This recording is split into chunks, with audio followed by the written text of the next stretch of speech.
First of all, Raheem, welcome to the team. Just talk to me how this last couple of weeks have been for you so far.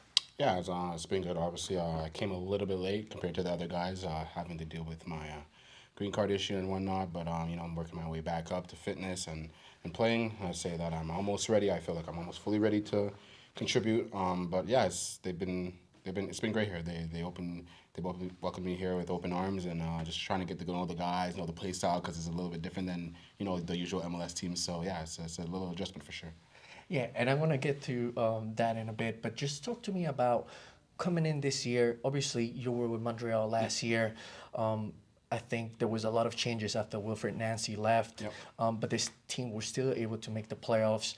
How was that year for you personally, 2024? Yeah, I think 2024 for me was actually a really good year, in terms of my footballing and whatnot. And even in Montreal, I feel like towards the ending of the season, a lot of teams didn't want to play us because I think we were playing really, really good football. And yeah, for me, 2024 was a really good season for me. I thought I did pretty well, and yeah, just trying to imitate that in 2025 and push it one level higher if I can. That's great. And you also had a national team call-up.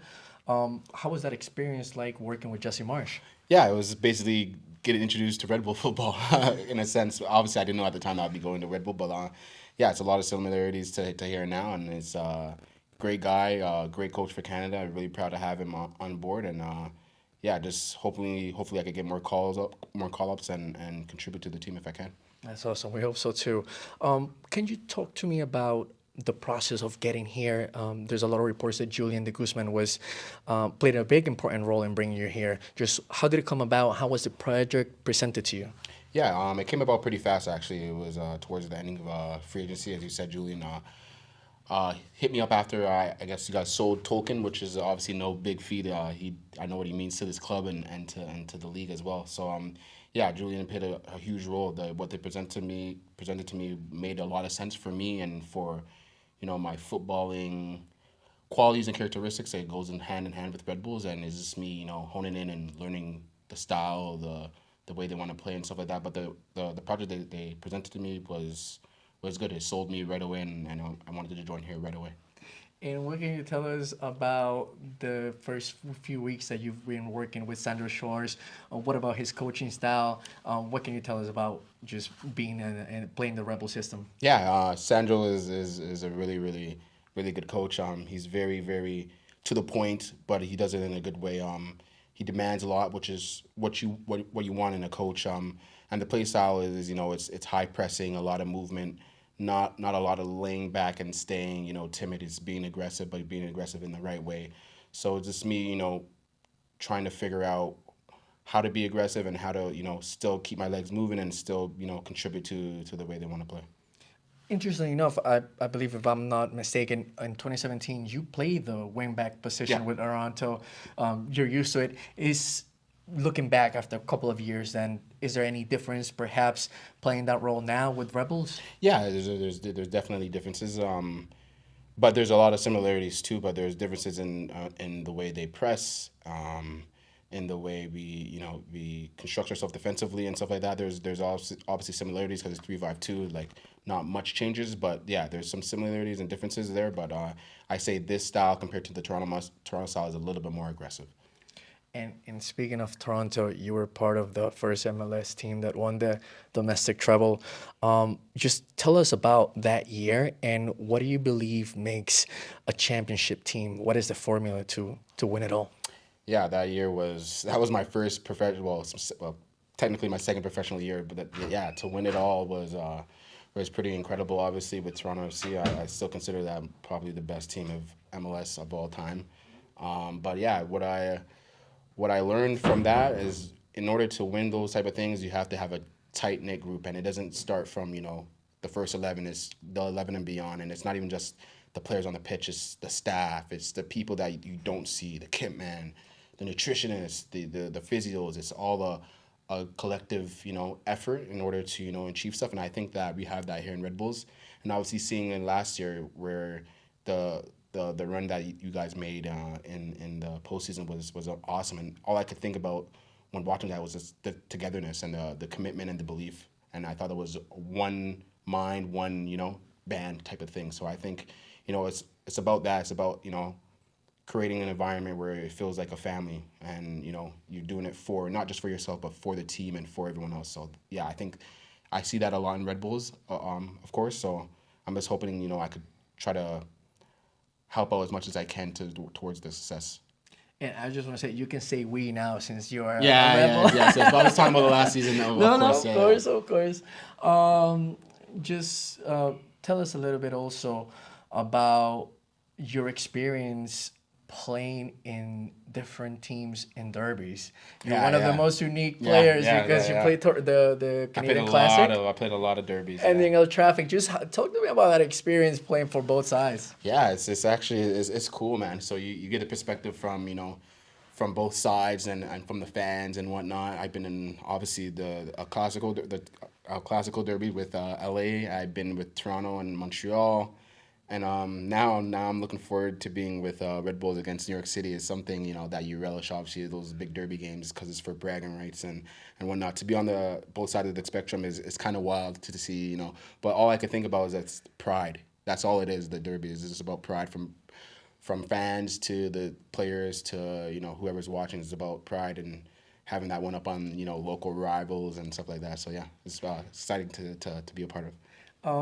Have you had any anecdotes with opposition fans calling you Oh out? yes, Yeah. yes. LAFC fans don't like me, but I love it. I love that they don't like me because, the league needs that sometimes. The league needs people that are not liked by different fan bases and stuff like that. So yeah, I think it's good for the league. Yeah, we're looking to take over their stadium one more time, NYCFC. Yeah. So we're happy to have somebody with that same mentality like yourself. Yeah. I'm super excited for that game, and I'm also excited for Philly. I didn't know at the time, but when I came here, I didn't know that Philly and New York didn't really get along. So I'm also really excited for that game as well too. That's pretty cool. I also wanted to ask you about number 44. Yeah. I believe you played through it most of the year, perhaps with Chicago, maybe. Yeah, it changed. It changed, right? Yeah. But just talk to me. What does that number mean to you? Yeah, it means a lot to me. So I had a childhood friend that that basically where I'm from, we grew up together. He's obviously a little bit older than me, but he someone that took me under his wing and just guided me through life. And he unfortunately passed through a car accident. So that was his number for basketball. He was a basketball player. So I just honor him by taking that number 44 for my good friend Patrick. We touched on it a little bit with Julian and the coaching staff. What do you think this team is doing correct moving into 2025? What is the manager, the staff trying to do with this team? Yeah, it's a little bit of just trying to not emulate what happened at the end of the playoffs, but one thing that I do appreciate from these guys, which I think is a right mentality, is that year is done. Obviously, it was a great year for you guys, or for us, making it all the way to the finals. But it's just like, how can we emulate that again? But it's not just looking forward to MLS Cup finals. It's one day at a time, 1 week at a time, one opponent at a time. So just trying to simplify the things and make sure all the guys are on the same page in terms of what we want to do.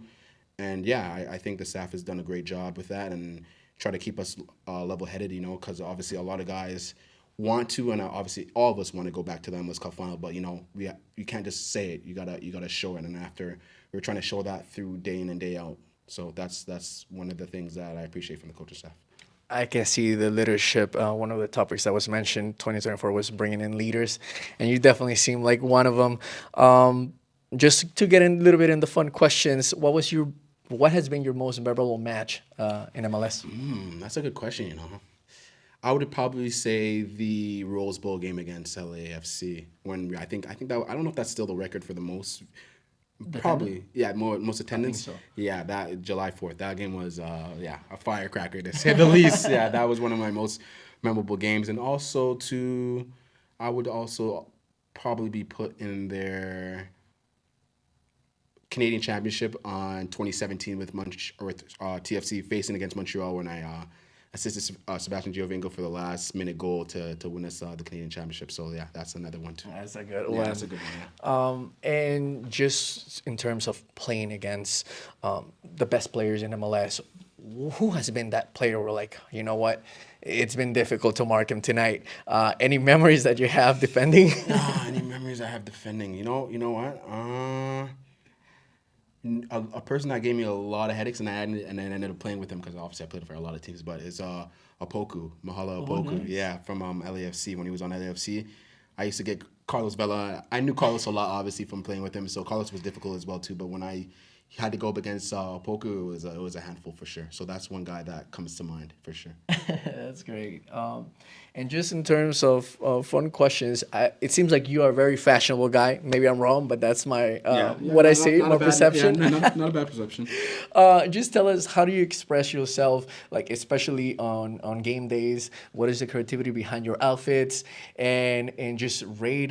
Perhaps you can give us a rating of the outfits from your teammates. Who has been the most fashionable here? So Well, to be fair, we can't super express ourselves through fashion through game days because we have to wear our team uniform and whatnot. But I think we have a pretty good fashionable team. I think so. I think I'm a little bit early here, so I can't say too much. But from what I've seen, a lot of guys are fashionable. There's guys like Chupo, Emil has good fashion, I believe.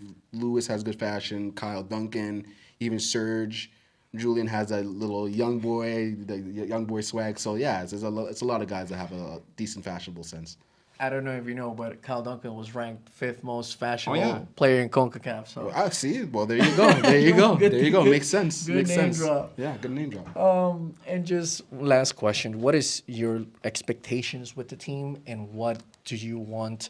Some objectives that you have for 2025. Yeah, just to obviously get into the playoffs. I know this team has been in the playoffs for like 14 seasons in a row, which is incredible.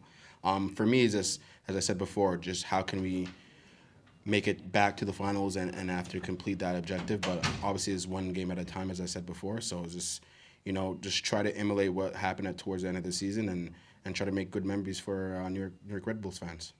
I appreciate your time so much. Thank you, Raheem. Thank you, my man. I'll see you in the field. Yes.